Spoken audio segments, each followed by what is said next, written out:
오늘 용서계산법이라는 제목을 가지고 함께 은혜를 나누고자 합니다.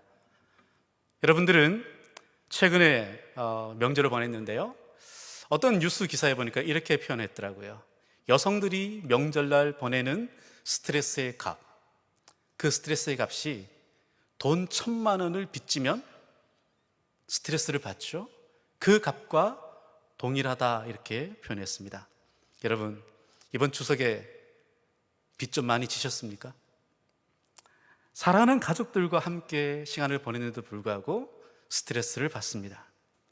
그렇다면 나에게 상처 주고 고통을 주는 사람과 시간을 같이 보낸다면 얼마나 많은 스트레스를 받게 되겠습니까?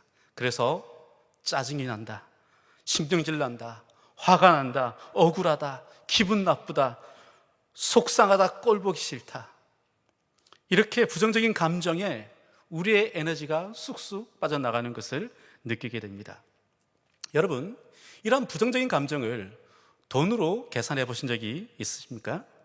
만약에 누군가가 나의 이러한 부정적 감정이나 그 부정적 감정의 원인을 해결해 준다면 여러분들은 얼마의 값을 지불할 용의가 있습니까? 100만 원 내실 마음이 있습니까? 아니면 1,000만 원 정도 낼 마음이 있습니까?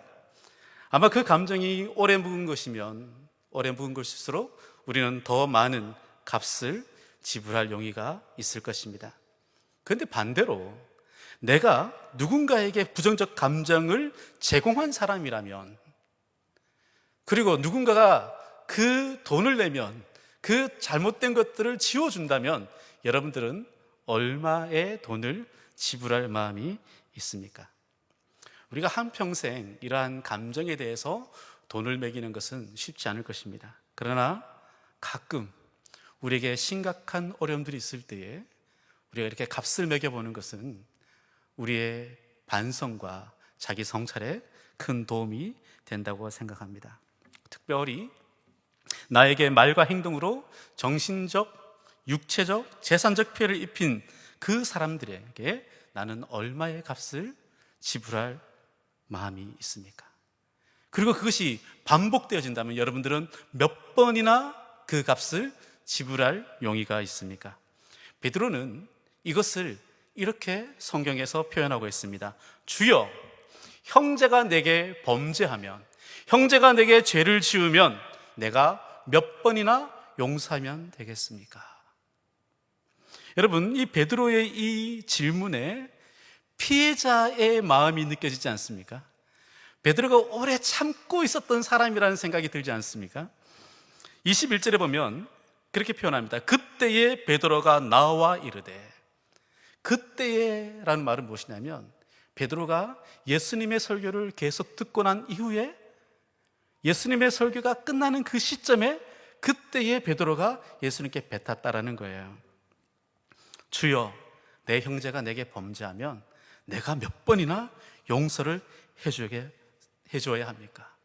7번 하면 되겠습니까? 베드로가 누구를 향하여서 참았을까요? 베드로가 왜 7번이라는 제안을 했을까요? 그리고 베드로는 지금 몇 번째 용서를 결정하고 있는 것일까요? 당시 유대교의 가르침은 용서의 정신은 3번으로 충분하다라고 설명을 합니다. 랍비들도 반복하여 죄를 짓는 것은 진정으로 회개하는 것이 아니다라고 이야기를 합니다. 그래서 1번, 2번, 3번은 용서받을 수 있지만 4번째는 용서받을 수 없다라고 유대인들은 이야기합니다. 우리의 생각과 크게 다르지 않지 않습니까? 그래서 베드로가 이것에 2배를 곱하고 그리고 1번을 더 더해서 7번까지 하면 되겠냐라고 예수님께 제안했다라고 주석가들은 이야기합니다. 그런데 저는 이것을 묵상하면서 좀 이런 생각이 들었어요. 좀 현장감이 없잖아요, 꼭 그런 배경으로 이야기한다면.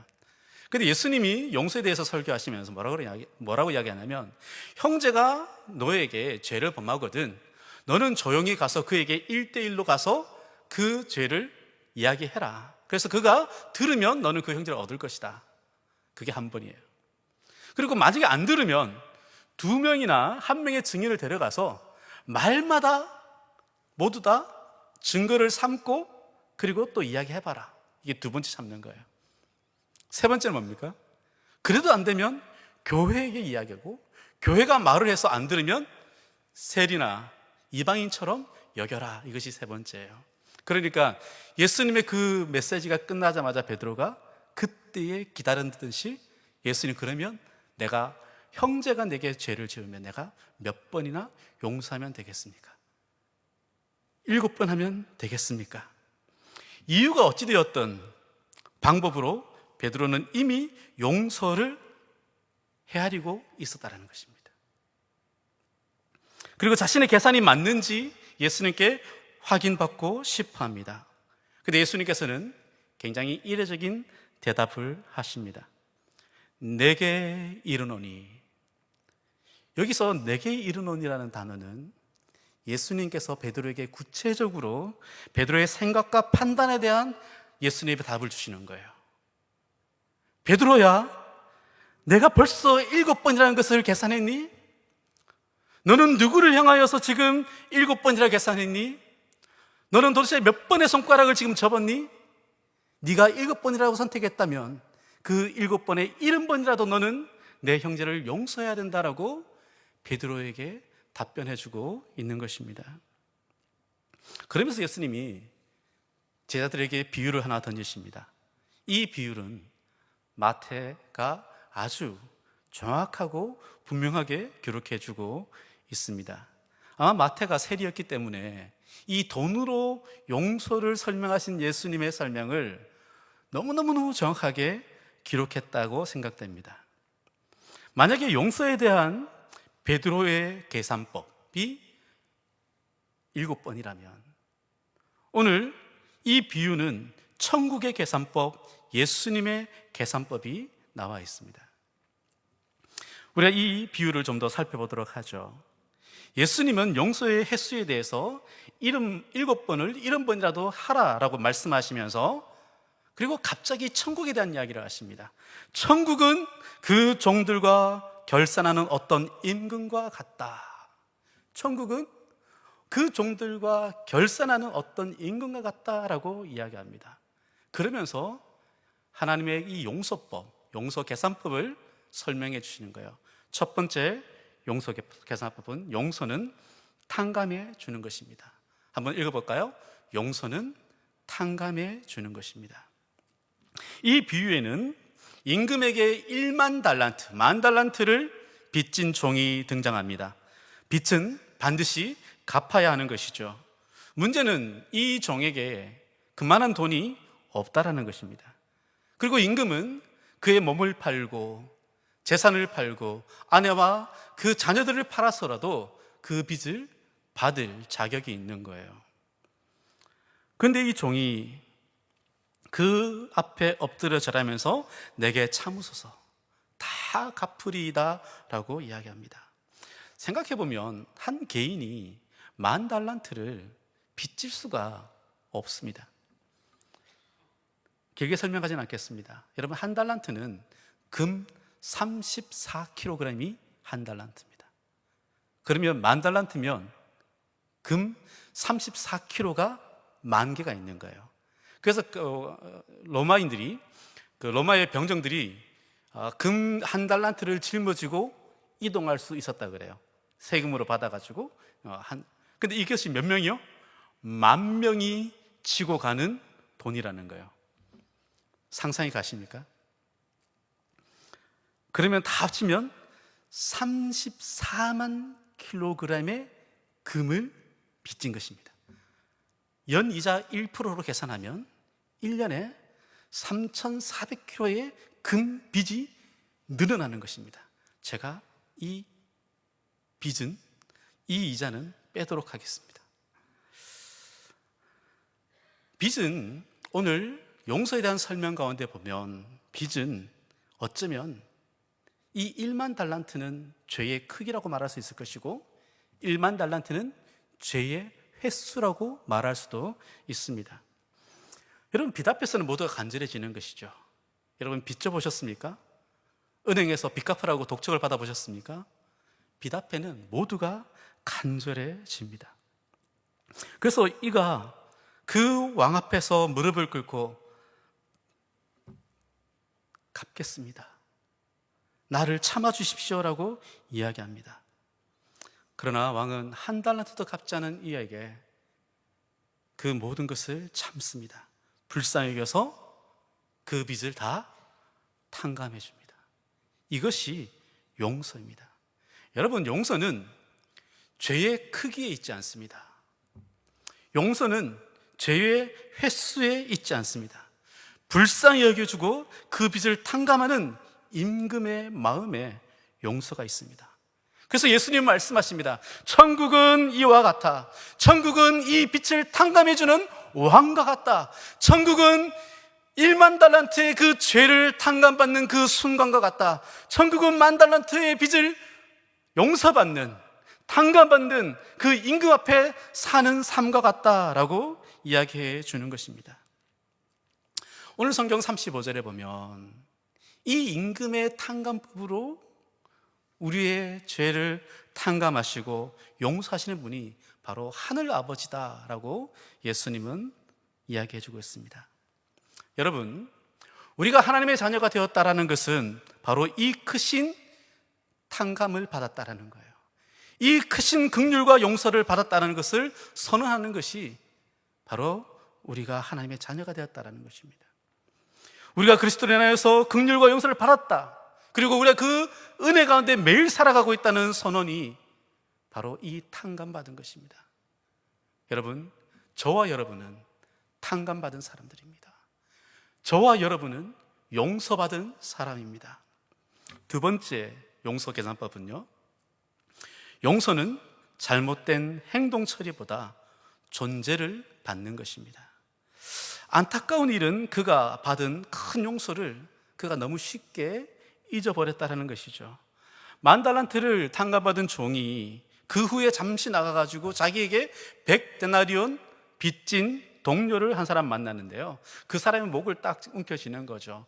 멱살을 잡았는지 목을 쪼았는지 우리는 알 수는 없지만 목을 쥐었습니다. 목을 쥐고 어떻게 해요? 갚아라. 그래서 이 동료도 똑같이 합니다. 엎드려서 간과하여 이르되 나에게 참아주소서 갚으리이다. 재밌는 것은 오늘 이 동료가 하는 말과 26절에 이 탕감받은 1만 달란트를 탕감받은 이 종의 이야기가 단어 하나, 그 다음에 순서 하나 틀리지 않고 똑같이 기록되어 있다는 것입니다. 그런데 그는 그 동료의 빚을 갚도록 어떻게 하냐면 감옥에 가두었다라고 말합니다. 이 가두었다라는 것을 헬라 성경을 좀 찾아보면 이 사람은 잡아서 던졌다라는 뜻을 가지고 있습니다. 처박았다는 뜻이죠. 갚도록 처박아 버린 겁니다. 100데나리온이라는 돈을 요즘 우리 돈으로 계산해 보면 한 800에서 한 1000만 원 정도 됩니다. 많으면 많고 적으면 적다 할 수 있겠지만, 저는 이 100데나리온은 이 임금의 눈에 볼 때에, 하나님의 눈에 볼 때에 형제가 형제에게 짓는 죄, 형제가 형제에게 짓는 빚 정도라는 것입니다.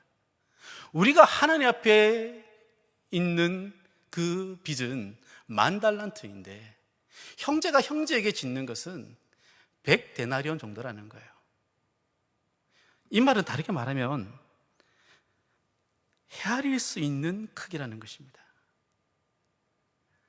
금 34만 킬로그램은 우리가 그 가격을 헤아릴 수 없지만 800만 원, 1000만 원은 우리가 헤아릴 수 있는 크기라는 거예요. 다르게 표현하면 절대로 용서할 수 없는 크기의 죄가 아니라는 것입니다. 그런데 왜 용서가 안 됩니까? 그것은 마음으로 그를 용납할 수 없기 때문입니다.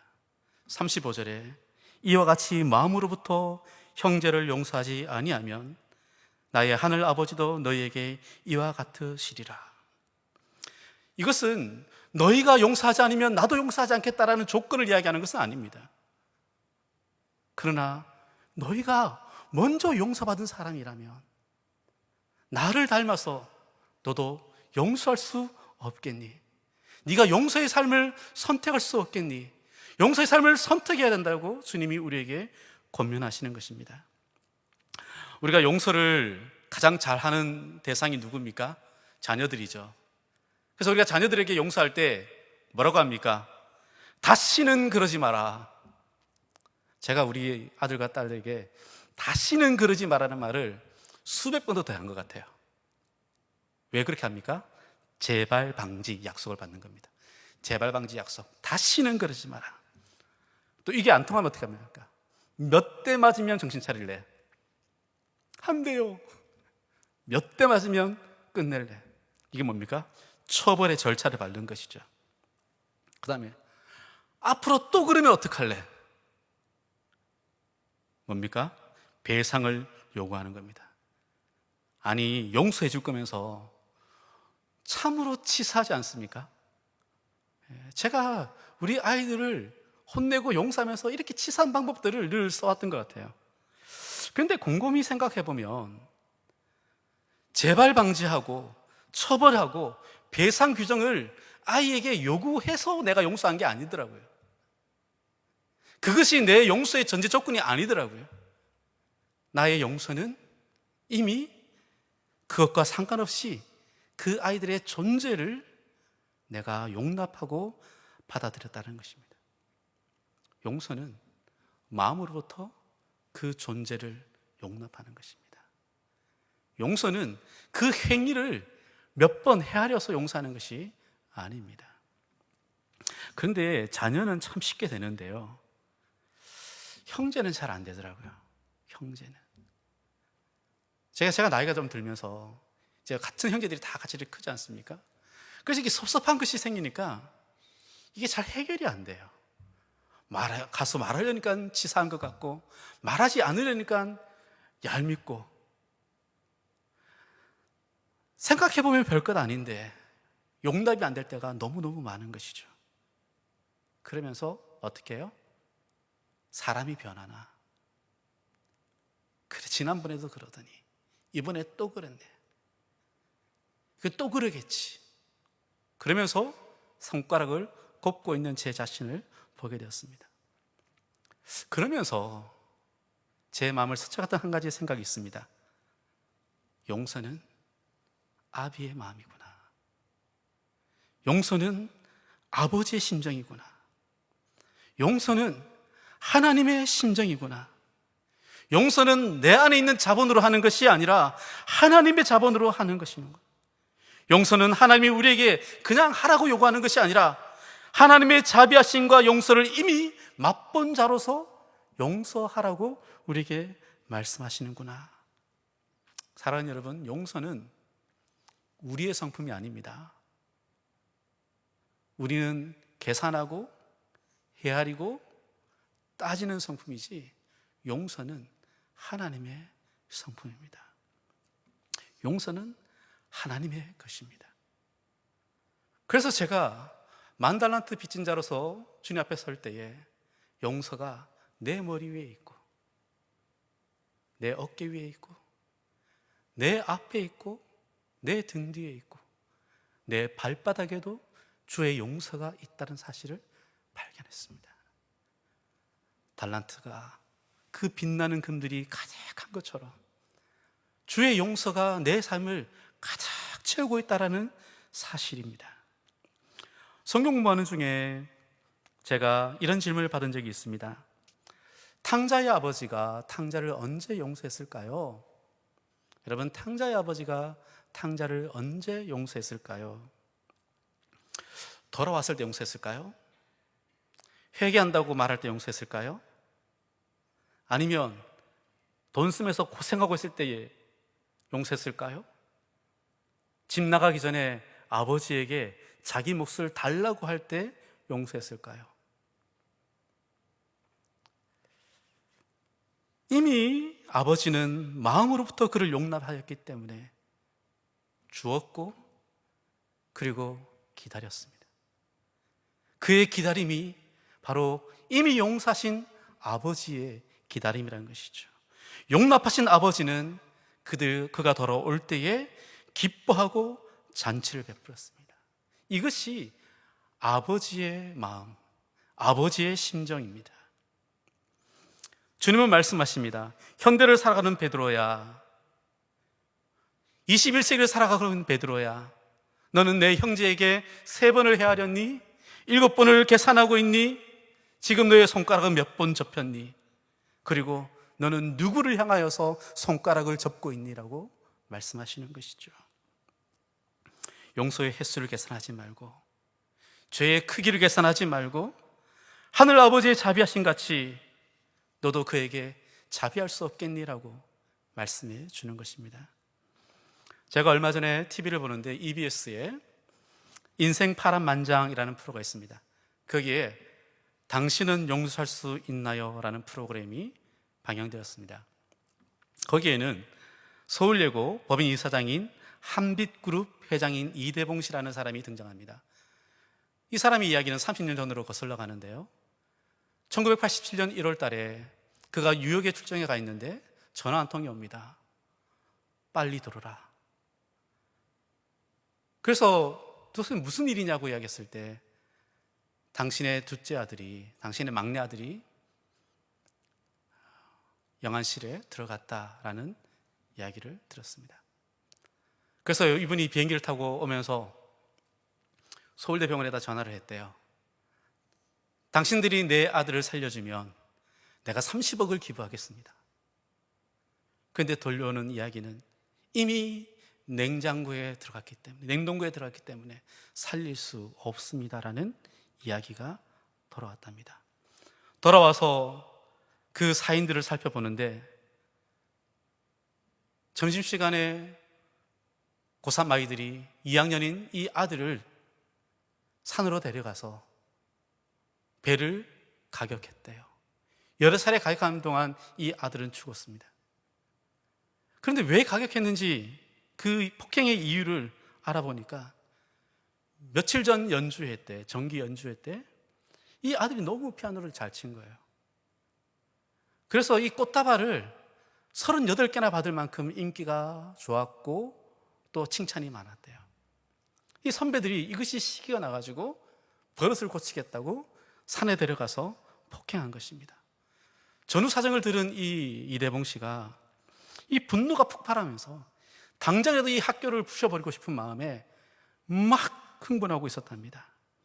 그런데 자신이 하나님을 믿기에, 자신이 하나님의 사람이기에 그 마음을 억누르면서 자신의 마음을 다스리는데 원수를 사랑하라 라는 주님의 말씀이 자신을 이끌었대요. 그래서 용서하기로 결정하고 가해자 학생을 풀어달라고 검사에게 탄원서를 내고 장례식장에 모인 모든 학생들과 선생님들을 용서한다라고 그렇게 선언했습니다. 여러분, 자녀를 죽인 그들을, 그리고 그렇게 죽도록 방치한 학교를 여러분 용서할 수 있습니까?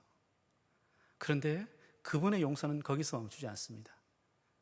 그분은 그 학교에 이대웅 음악장학회라는 장학회를 열어서 지금까지 29,000명이 넘는 아이들에게 장학금을 주었습니다. 그리고 정기적으로 음악 콩쿠르를 열어가지고 거기서 입상하는 아이들에게 계속적으로 유학을 보내주고 있고 유학 자금을 대고 있습니다. 그리고 최근에는 그 학교가 경제적인 위기 가운데에 파산하게 되었을 때에 이 학교를 사비에 350억을 들여서 학교를 인수해서 재건합니다. 그리고 아주 아름다운 음악홀을 자신의 사비를 들여서 짓습니다. 여러분, 이분이 가지고 있는 이 용서의 계산법, 이것은 사람의 계산법이 아닙니다. 바로 하나님의 말씀, 하나님의 심정을 좇은 계산법인 것이죠. 이 엄청난 낭비가 어떤 열매를 거둘지 우리는 가히 상상할 수 없는 것입니다. 세 번째 이 용서 계산법은 용서를 선포하는 자에게 예수님이 항상 함께 하십니다. 용서를 선포하는 자에게 예수님은 항상 함께 하십니다. 세상의 용서 실력은요, 3번입니다. 우리의 믿음의 선배 베드로의 용서 실력도 7번을 넘기지 않습니다. 우리는 아마 그 상관 어디에쯤 있겠죠. 그런데 예수님도 우리 연약함을 아시기 때문에 오늘 3단계 회복에 대해서 이야기하십니다.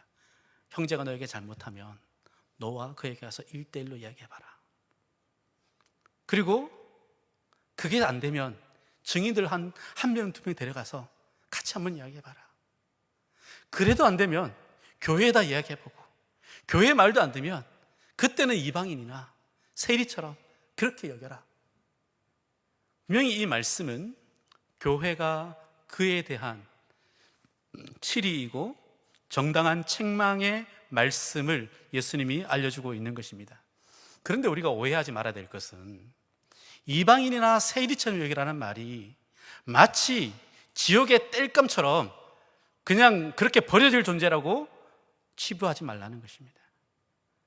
세리처럼 여기라는 말이 그냥 구원받지 못할 사람으로 그렇게 여기지 말라는 것입니다. 여기에는 이방인과 세리처럼 여기라는 말은 이방인과 세리처럼 불쌍히 여기라는 뜻도 있습니다. 하나님의 사랑을 맛보지 못한 자, 하나님의 사랑을 알지도 못하는 자, 복음에 대해서 관심 밖에 있는 자, 삭개오처럼 공동체의 구원의 그 맛을 잃어버린 자처럼 그렇게 불쌍히 여겨라 라는 말씀의 뜻도 있습니다. 우리 마태복음 18장 18절에서 20절 말씀 한번 같이 읽도록 해봅시다. 같이 한번 낭독하죠. 진실로 너희에게 이르노니 무엇이든지 너희가 땅에서 매면 하늘에서도 매일 것이요 무엇이든지 땅에서 풀면 하늘에서도 풀리리라. 19절이요. 진실로 다시 너희에게 이르노니 너희 중에 2사람이 땅에서 합심하여 무엇이든지 구하면 하늘에 계신 내 아버지께서 그들을 위하여 이루게 하시리라. 20절. 2-3사람이 내 이름으로 모인 곳에는 나도 그들 중에 있느니라. 아멘. 여러분, 매는 것이 무엇입니까? 푸는 것이 무엇입니까? 이 일을 위해서 하늘에 계신 아버지께서 일하시겠다고 말합니다. 하늘에 계신 아버지께서 이루시겠다고 이야기합니다. 여러분, 용서는요, 교회에 주신 권세입니다.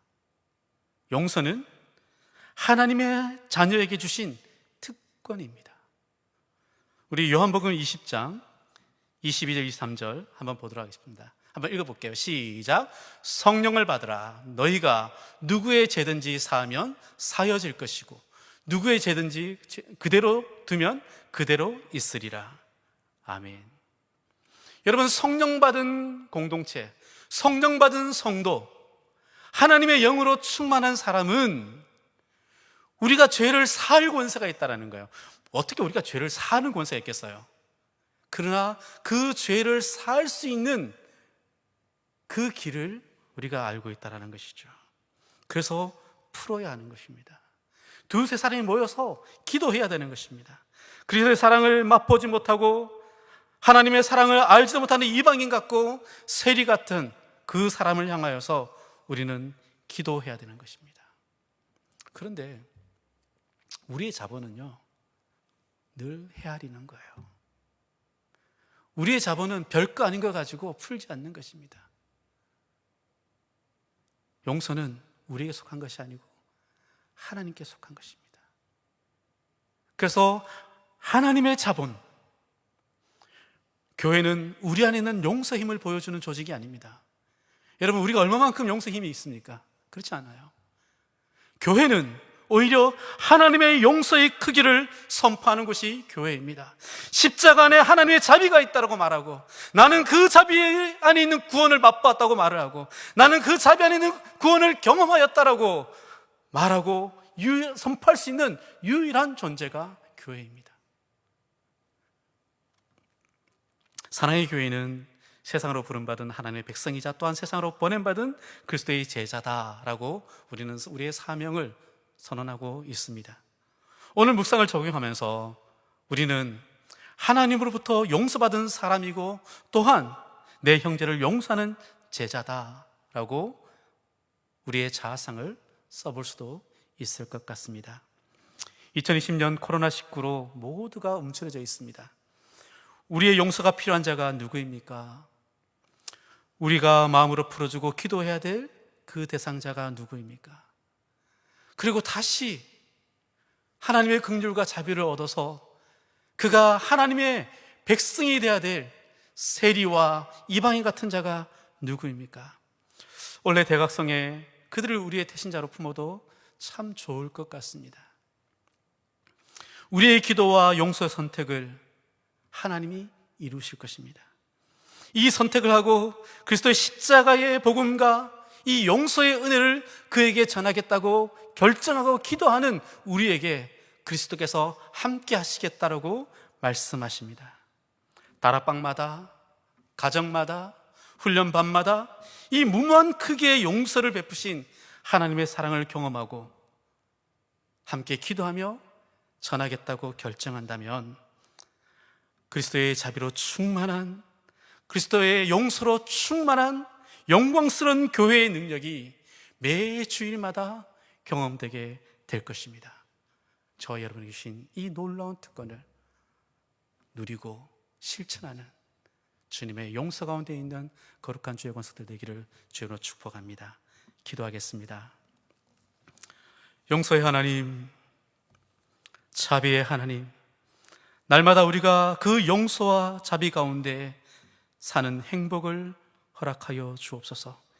이 자비와 용서를 알지 못하는 자들에게, 이 용서의 크기를 맛보지 못하는 자들에게 하나님의 십자가 안에 구원이 있고 그리스도의 십자가 안에 용서가 있다는 것을 선포하며 우리가 하나님 그 성품을 나타내기로 우리가 선언하고 다짐하는 주의 권속들 되게 하여 주옵소서. 가정가정마다 용서를 통하여 관계가 회복되게 하여 주시고 형제마다 용서를 선택하여서 작은 천국을 경험하는, 그 임금 앞에 서는 즐거움을 경험하는 놀라운 은혜가 우리 가운데 있게 하여 주옵소서. 우리를 구원하신 예수님의 이름으로 기도하옵나이다. 아멘.